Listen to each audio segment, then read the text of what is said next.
এখন আমি মাছগুলো উঠিয়ে নেব।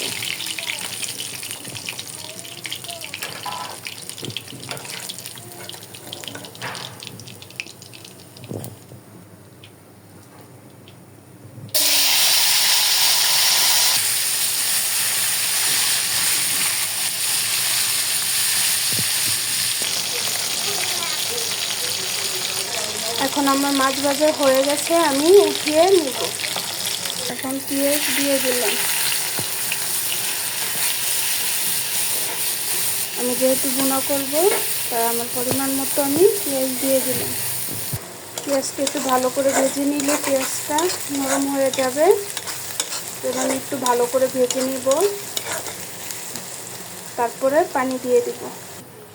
পানি দিয়ে দিছি। এখন হলুদ, পরিমাণ মতো মরিচ, পরিমাণ মতো লবণ, সব মশলা এখন কষিয়ে নেব ভালো মতো।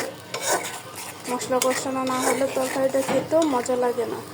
তেল যখন উপরে ভেসে উঠবে তখন বোঝা যাবে যে মশলাটা।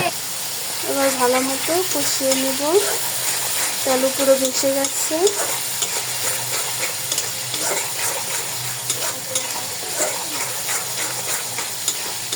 আজকে রান্না করব নিজেদের গাছের সিম দিয়ে।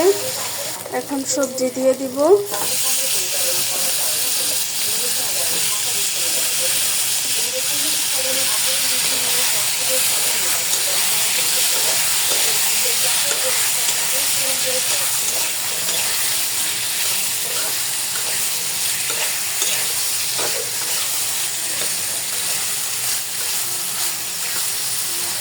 এবার ঢেকে দিব, ভালো করে কষিয়ে নেব। আমার পরিমাণ মতো পানি দিয়ে দিচ্ছি।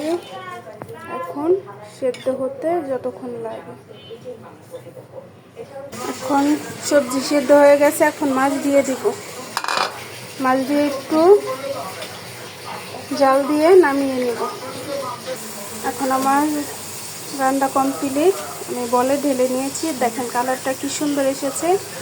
ধন্যবাদ যারা যারা আমার শুরু থেকে আমার ভিডিওটা দেখছেন। লাইক, কমেন্ট, শেয়ার করে দেবেন। সবাইকে ধন্যবাদ। আসসালামু আলাইকুম।